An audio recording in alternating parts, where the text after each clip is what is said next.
So yeah, back to the labels, and us all being a victim to them. Because the bottom line is, why do we buy Italian clothes? Not because they feel good, not because they are any better than anything else.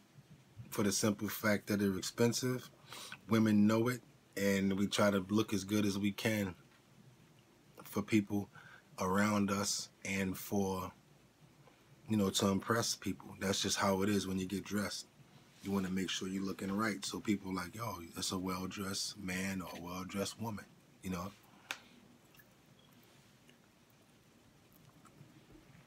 Sad thing about it is what I was saying about the bandwagon part is that like a lot of people just jump onto waves and ride them because they're already in motion. I spoke about this in the past. The waves are already going on, and people just want to be a part of them. So a lot of times they just jump in and they put their 2 cents in just so they can get some sort of fan base, so they can get some approval, validation, or whatever the case may be. It's the same thing with clothes. We wear the most expensive labels so that we can look good, so that we can impress people, so that they can think that we have money. It's a point of validation, like jewelry, watches, everything. So the majority of people that wear expensive labels, at the end of the day, they're just wearing them so that they can impress somebody else. No one just goes and shops at Gucci because they want to just go shop at Gucci or Prada or Fendi or Louis Vuitton or Yves Saint Laurent or Salvatore Ferragamo or any of these guys, Hermes, or any one of these guys, Burberry. If you don't know about them by looking at, stars or people that have that sort of money, you're not going to even know that they exist. So the only way that we know is how? Through songs, through watching videos, because I've never really watched any, I'm sorry to say, Caucasian person wearing any Louis Vuitton or Gucci that made me want to go and buy it. That's never been the case with me. That's never been the case. And at the end of the day, I try to appeal to fan base. I try to appeal to women. I try to appeal to, what's hot. For instance, polo. This is me right here, Bugatti, but at the same day, I'm on the same token, I'm still trying to brand something for someone else to see. Or the maker of this made this product so that someone else could see it, so that they can know, hey, that's one of those Bugatti sweaters, and that piece is hot, or whatever the case may be. And depending on how much demographic or fan base you have determines how many people are going to buy it. The more higher the caliber and the quality is determines the lifetime and the character and the nature of the product. If people fall in love with it the way that I fell in love with, I'm sorry to say, but Versace, because of the material and the way that the clothing is made, because I love the Italian fine stitching, that's another thing. Plus, it looks like royal clothing, and I feel and I know that I'm a king, so I want to dress as such. So we all have our own specific reasons for why we do certain things. For why we listen to certain music, why we dress a certain way, why we might carry ourselves with a certain style. And as you can see, I'm not trying to just go in on the labels, go in on the brands. I'm trying to make you understand what makes us want these products. Okay? Because on the flip side, none of the companies do anything for us. They won't sponsor an event unless it's through Hennessy, which is also owned by Louis Vuitton. So it's not like they're going to give you the large platform in their major branding and corporate strategy. They're going to give you something else, which is something that's appealing to your core demographic, and that can make them revenue and not really hurt them in any way. Let's give them a part of the liquor deal or put them on to some promotion over there. See, we don't understand the business behind the people and the practices that we deal with. All you really understand is the brands. You know, if you really start to get down to the thread and the fine tooth bottom line of it, all of the labels are owned by non-African American individuals.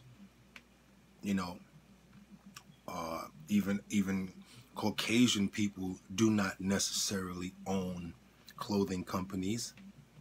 At the end of the day, most of the stuff is made in China, so they're manufacturing the products and we're getting them imported and exported in and out. So who's really making the money? I'm one of the people that started clothing companies like Academics, Mecca, Fat Farm, and I understand the entire mechanics of how clothing companies are ran. So that's a whole nother gambit of what we're talking about. But if you just want to go down to talking about the branding, the design, they could actually say, hey, we made a mistake and that was something that we were intending upon making this way. Or, you know, we had no idea that it was going to come out looking that way. Or we intended for that to be this. Because it can happen, and it has happened in the past. I'm not going to say that this wasn't a direct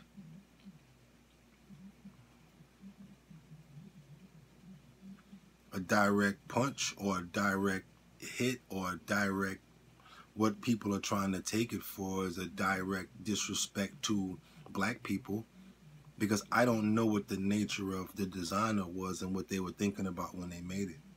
I also don't understand who the head designer was over there and who actually released that. And if the people in marketing saw that before it came out in the lookbooks or anything like that, why did they let that go out? What was the intention? Is there a set? Is there something else that goes along with that product? Is there a hat? I mean, what is it? I mean, what's the bottom line of why they made that? Because a lot of times people don't understand, but, you know, when we came out with a clothing line, which was called Academics, every time we came out with a part of it or a theme, I mean, or a series, we had a theme about it. This is about the soldiers. This one is about Stash House, which is about drugs or whatever like that. So we had like different pockets for stashing and stuff like that. So there was different themes behind that series. Spring series had this theme.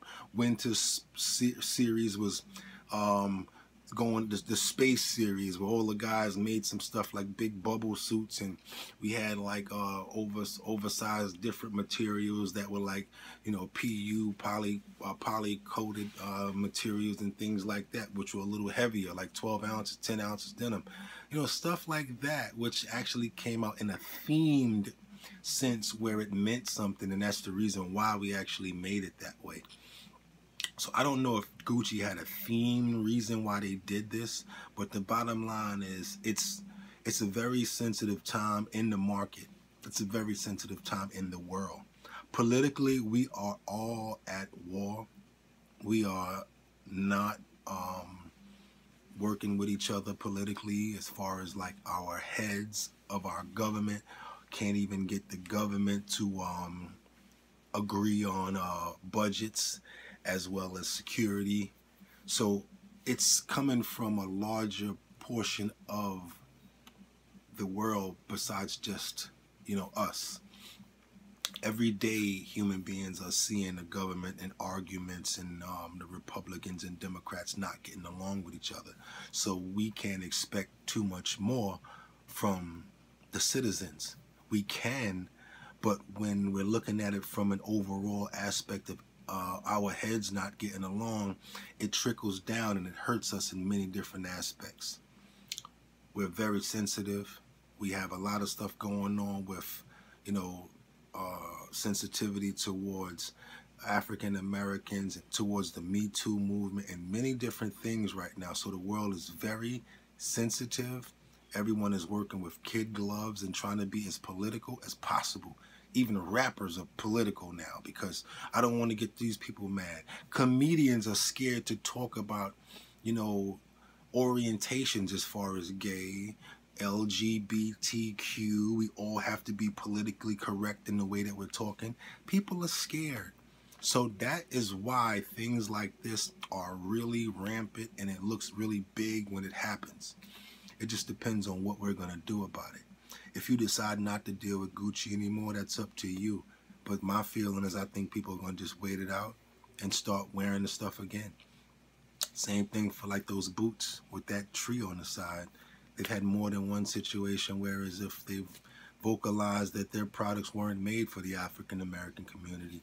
And people are still, you know, utilizing their products day in and day out. You know, what is it all about? I want to ask you guys. You tell me, what is it about? Is it about the political part of it? Is it about the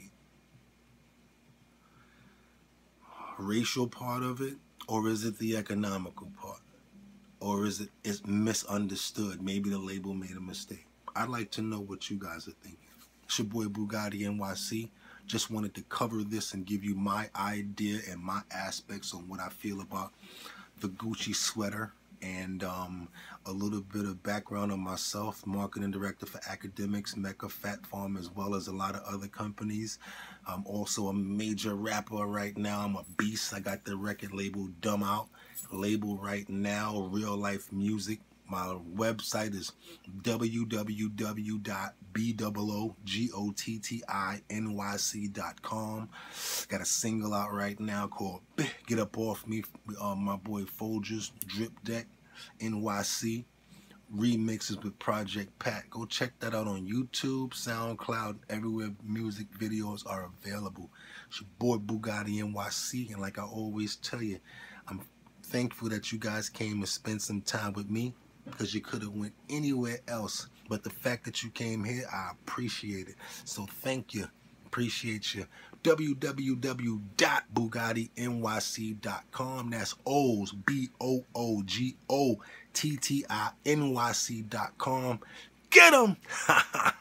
Yeah, Bugatti. Dumb out!